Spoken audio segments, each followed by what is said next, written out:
Today we'll delve into a case so horrifying that a member of the jury fainted upon seeing images of the crime scene, forcing the court to adjourn temporarily. It's a story that brings a nauseating chill, especially at the mention of a bowl of stewed potatoes. If you're eating right now, proceed with caution to ensure your meal isn't disrupted. What follows is a tragedy marked by cruelty and moral depravity. A young girl returns home exhausted after a long day. Her two roommates greet her warmly, offering a steaming bowl of potato stew. Grateful for their kindness, she accepts the meal, even though its taste feels oddly difficult to discern as her tongue begins to numb. Driven by hunger, so she eats without hesitation, savoring her dinner. But as she continues to eat, the expressions on her roommates' faces slowly twist into sinister, eerie smiles. This is the story of Karina Barduchian, a 16-year-old girl living in St. Petersburg, the second largest city in Russia. Karina grew up in a single-parent household with her mother, Nadia. From a young age, she displayed a talent for the arts and performing. Not only was she diligent in her studies, but she also participated in acting classes and stage performances daily. Karina had a passion for writing short stories and poetry. Her dream was to study at a prestigious Russian drama school and eventually move to the United States to become an actress. Like many teenagers, Karina enjoyed music, particularly heavy metal rock. At the age of 15, Karina attended a performance by a local band, where she was captivated by a singer named Maxim Golovatskik. Maxim, 19 years old at the time, already had a girlfriend. However, when he met Karina, who was young and charming, he hid the fact that he was in a relationship and began dating her. Eventually, this clandestine relationship came to light when Karina's mother, Nadia, discovered that she strongly opposed their relationship. She claimed that Maxim's eyes seemed unsettling and that he exuded a cold, sinister aura. Furthermore, his strange behavior made her deeply uneasy. Faced with her mother's opposition, Karina outwardly agreed to break off contact with Maxim. However, she continued to secretly attend his band's performances and meet with him. On January 19, 2009, after earning some money from a part-time job distributing flyers at a shopping mall, Karina went to a friend's house to work on homework. Later that evening, Karina called her mother, Nadia, explaining that she had a history assignment due but hadn't finished it. Since there was no internet at home, she needed to stay at her friend's place to complete it. Reassured by this explanation, Nadia confirmed her daughter's whereabouts and felt at ease, saying, "Make sure you're home before 7 a.m. tomorrow." However, Karina didn't keep her promise.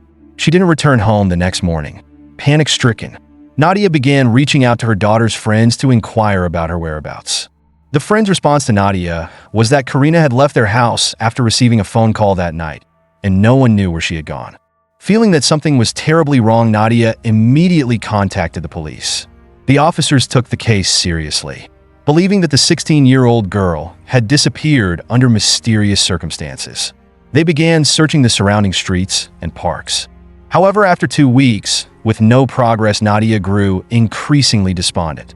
Desperate for answers, she began reading her daughter's diary, hoping to find clues about her whereabouts. In the diary, Nadia discovered several dark and somber love poems, all dedicated to a man named Mac.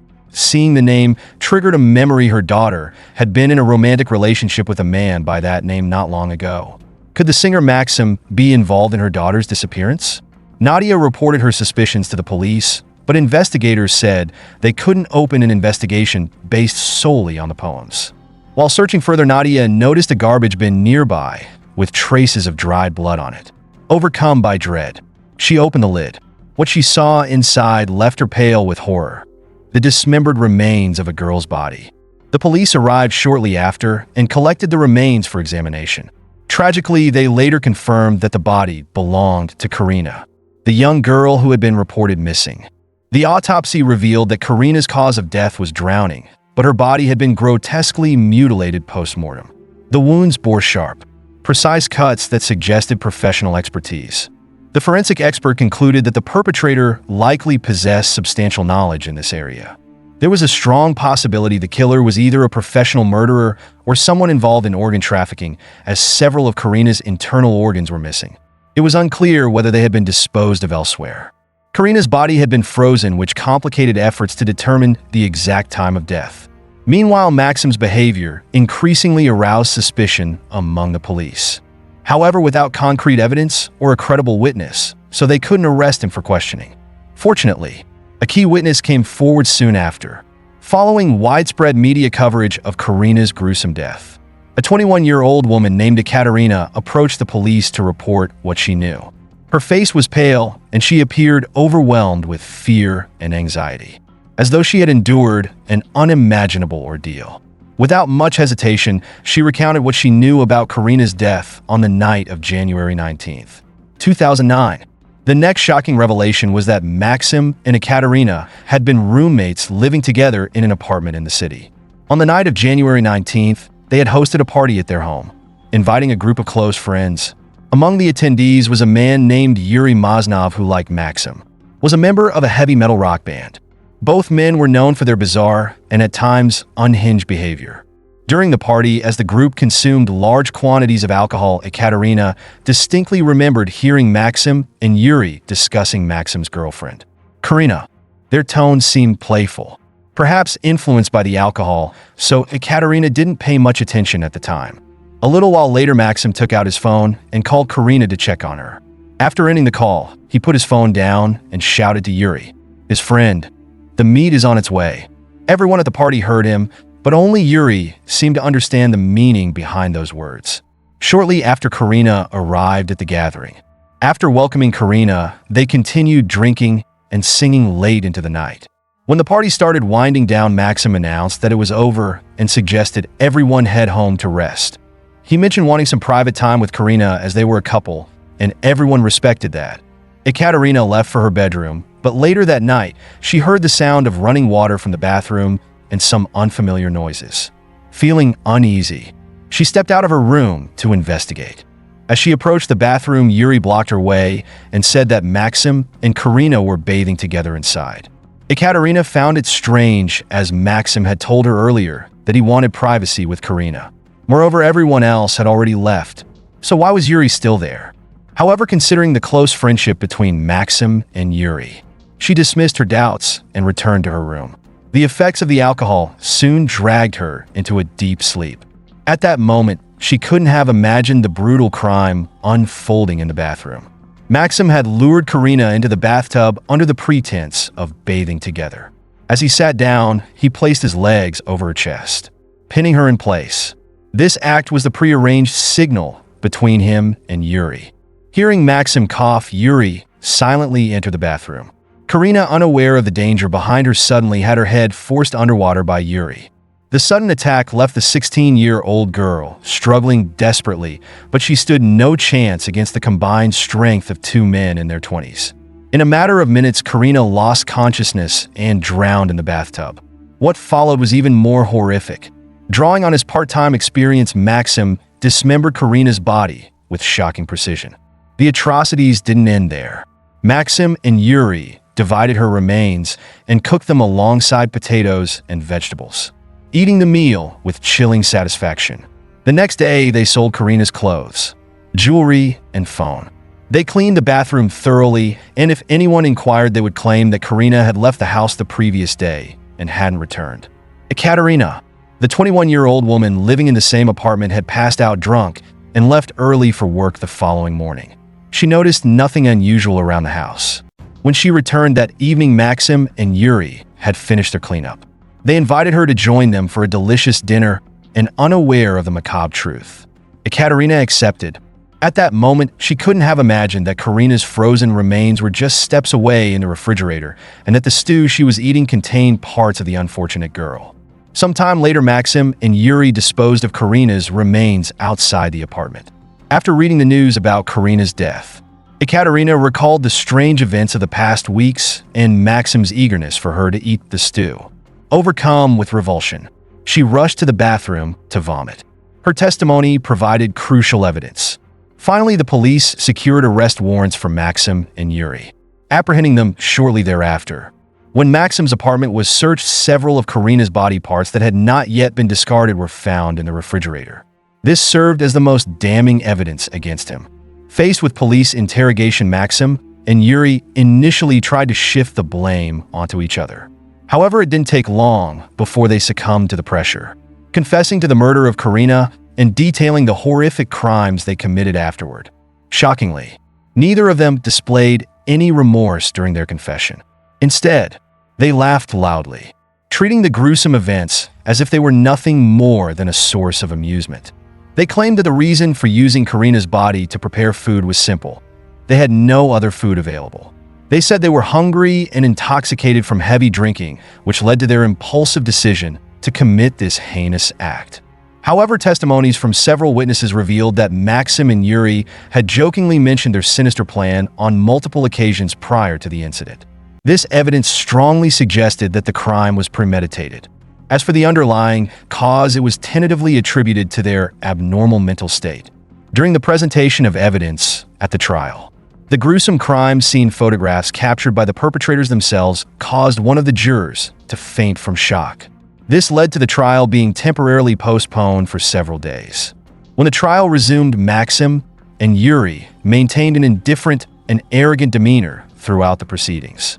Despite this, their defense attorney insisted that the defendants were kind-hearted individuals and pleaded for leniency from the court.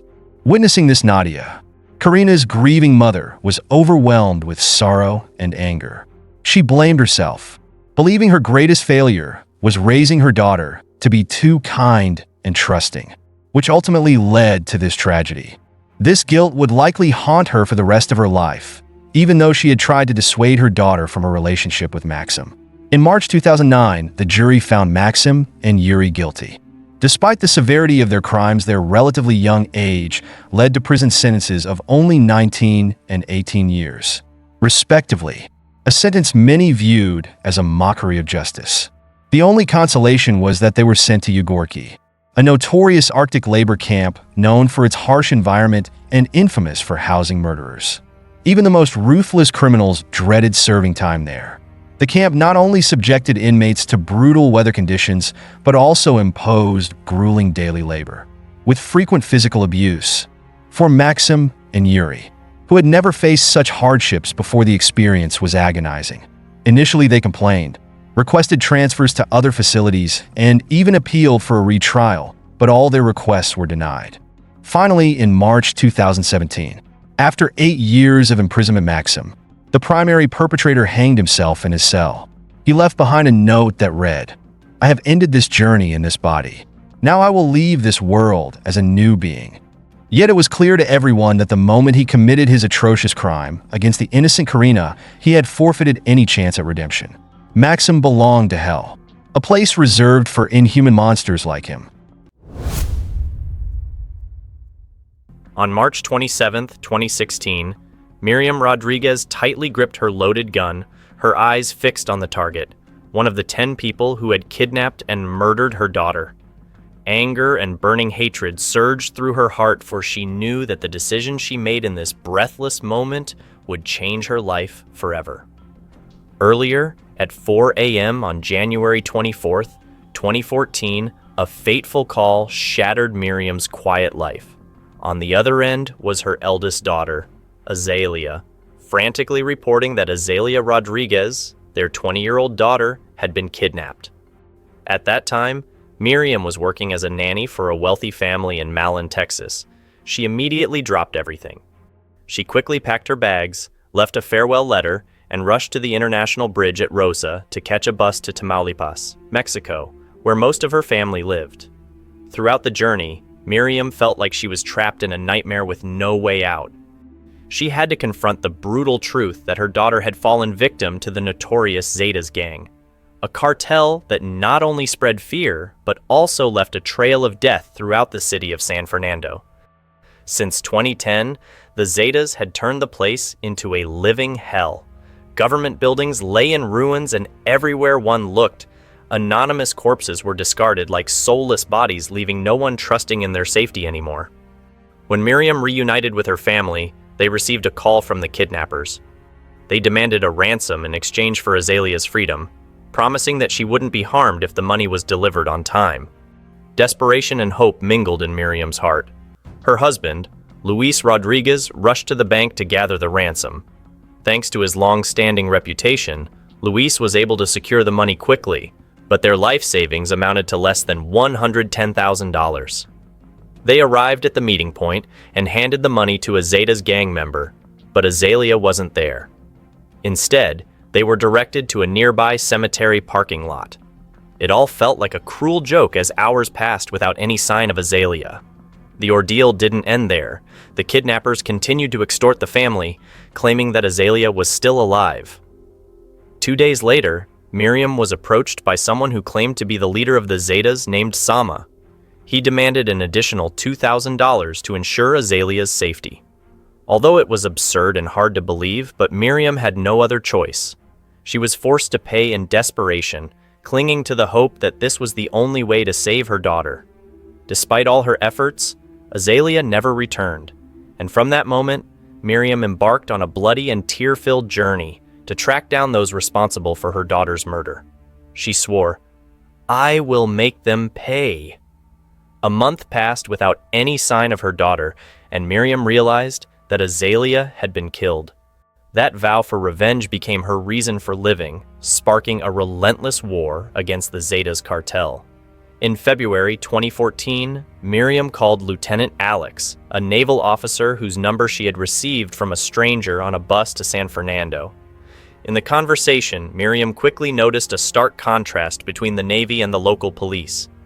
The Navy acted swiftly, decisively, and mercilessly, showing no leniency towards their enemies with a kill ratio of 3-1, a frightening statistic as they killed more than they captured. This Navy unit had been the force responsible for capturing the infamous drug lord Joaquin El Chapo Guzman, and for Miriam, catching a few Zetas members seemed like a small matter to them. Just a few days after the call, Miriam received her first lead. While walking through a square, she saw 2 young girls using Azalea's laptop, the one her daughter had with her when she was kidnapped. Miriam's heart raced. Without hesitation, she immediately reported it to Alex, and within less than an hour, both girls were arrested and taken to a secret location for interrogation. Under ruthless questioning, they revealed everything they knew about the laptop and their connections to the Zetas cartel. The interrogation results led to a raid on a Zetas prison camp, rescuing dozens of kidnapped hostages. However, amidst the crowd, Azalea was not there. Miriam personally participated in the raid, fearlessly charging into the crossfire. When the last of the gunfire finally subsided, she quietly ventured deeper into the camp, searching for any trace that could prove Azalea had once been there. In a dark, dusty room, Miriam found a scarf and a pillow that Azalea had used. She clenched them in her hands, filled with determination. As for the 2 girls using Azalea's laptop, we can never know what happened to them. And certainly, we can never know what the Navy did to the Zetas members captured in that raid. But one thing is certain. The ones who died were just a small fraction of the criminals responsible for Azalea's disappearance.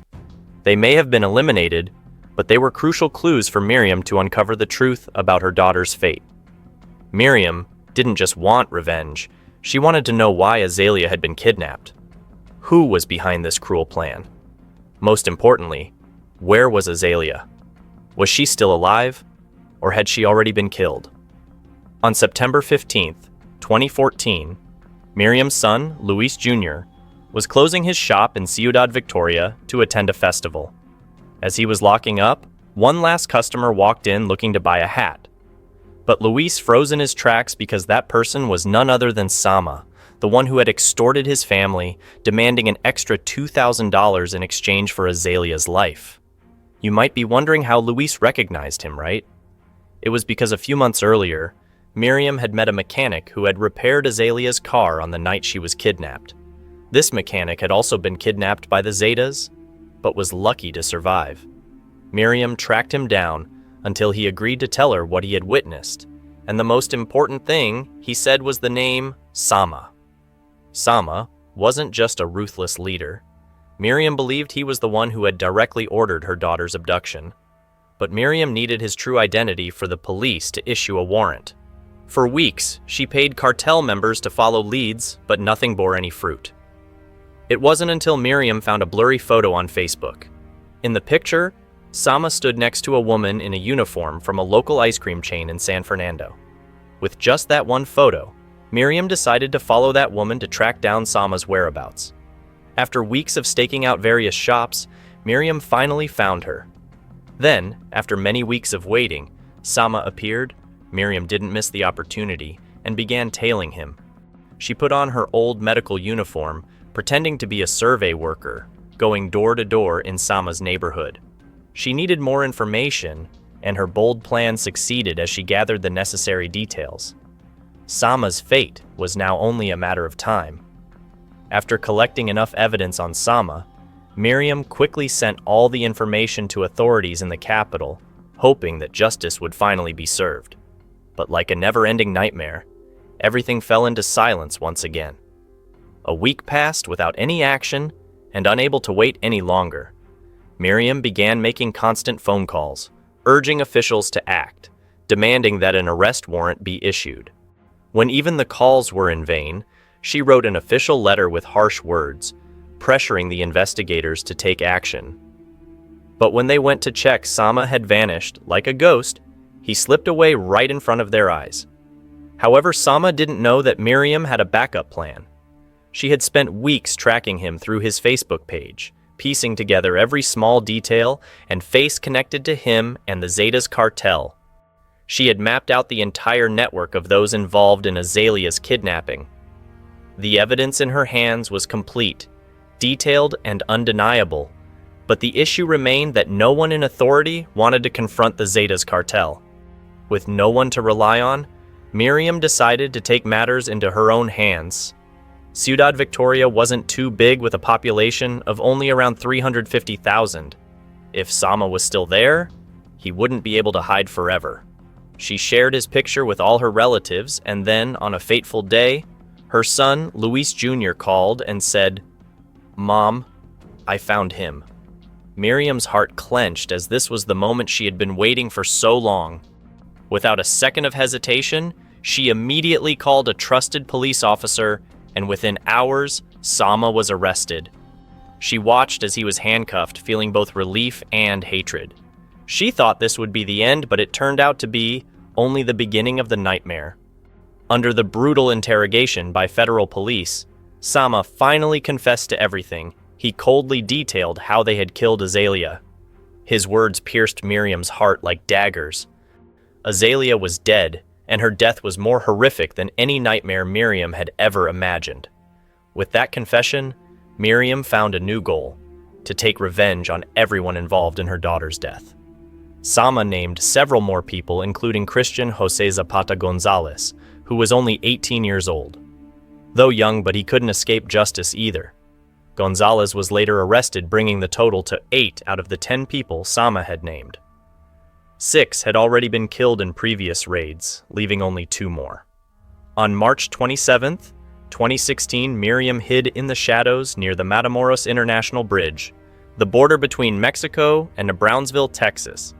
She wore a baseball cap, a long coat, and tightly gripped a loaded .38 revolver. When the florist, one of those involved, appeared, Miriam didn't hesitate. She drew her gun, aimed it directly at him, and held him at gunpoint until the police arrived. She had captured the 9th person on her list.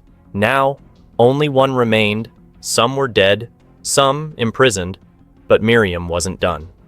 Enrique Joel Rubio Flores, the 10th person, had left San Fernando and started a new life as a pastor in Aldama. However, his past couldn't be forgotten. Through his grandfather, Miriam traced Flores' whereabouts, leading a few Mexican police officers to Aldama, and finally, he was arrested. By that time, Miriam had founded a support group for parents with missing children called the Colectivo de Desaparecidos de San Fernando, a small but growing collective. Despite receiving many death threats from the cartel and those she had put behind bars, Miriam never wavered. Friends said she had gone too far, but for Miriam, she had poured her heart and soul into this fight. She couldn't stop until they had all paid. Yet, she couldn't escape the lurking danger. Nearly 24 prisoners, including those responsible for her daughter's murder, had escaped from Ciudad Victoria prison. Miriam knew the Zetas wouldn't leave her alone, so she pleaded with the government for protection. But before the bodyguards could arrive, they found her. Miriam's story didn't just end as a journey of revenge, but as a life-and-death confrontation with a notorious cartel. On May 10, 2017, an oppressive atmosphere hung over Ciudad Victoria as Miriam left her shop, driving herself home. A month earlier, a serious accident had occurred, and she still had to walk with crutches. She had broken her leg during a dramatic chase after one last target on her list. That target was a young woman believed to have left town to work as a nanny for a family in Ciudad Victoria, a person directly connected to Azalea's kidnapping. The image of Azalea in her moments of agony being tortured constantly haunted Miriam's mind. Miriam didn't have official documentation, but the information she gathered indicated that this woman had treated Azalea like a punching bag. With her determined nature, Miriam couldn't allow such a person to live peacefully. She spent days sitting in her car, waiting for the right moment. She sat in the dark with only the sound of the radio and bottles of urine beside her, reminding herself that every sacrifice was worth it to find justice. Finally, when the police arrested the woman, a wave of excitement surged in Miriam's heart, but as she rushed forward, she stumbled and the sound of breaking bones echoed through the quiet night. Though her leg was still bandaged, but she was determined to make it back home. Barely catching her breath, a white Nissan truck parked right behind her. The air grew thick with the sense of violence. Despite her injury, Miriam struggled to pull the gun from her handbag, but the Zetas gunmen gave her no chance. They opened fire, 13 shots rang out with 8 bullets hitting her body. The sharp sounds of gunfire echoed like a death sentence. Inside the house, her husband was watching TV when he was startled by the shots. He rushed outside to witness the tragic scene. Miriam lay in a pool of blood, her hand still gripping the gun. A battle had ended, but was her death truly the end? Miriam was rushed to the hospital, where doctors delivered the grim news. She had passed away. It seemed like her story had come to a close, but the fire in her son Luis Jr.'s heart had just been ignited. He vowed to take over the support group his mother had painstakingly built. With unyielding spirit, he was ready to continue the fight against evil, even though violence in Mexico and Tamaulipas was escalating, leaving everyone living in fear. Miriam's death was a wake-up call, a reminder that none of us are truly safe. On June 7, 2020, the country was shaken when 117 murders were recorded in just 24 hours, a shocking figure that alarmed everyone. This time, the perpetrators weren't the Zetas cartel, but CJNG, a new and even more terrifying criminal organization spreading violence everywhere. Perhaps if the government had provided Miriam with proper protection, she could have survived. If her leg hadn't been broken, maybe she could have escaped the attack. But no matter what, the name Miriam Rodriguez will forever be remembered as a symbol of courage. She was a woman who dared to stand up against a notorious cartel, a silent hero of the Mexican people. Her story will live on, inspiring hope and determination in the hearts of those who still stand strong against violence. What do you think of this story? Leave your thoughts in the comment section below for everyone to see. Don't forget to like and subscribe to support me. Thank you for watching. Goodbye.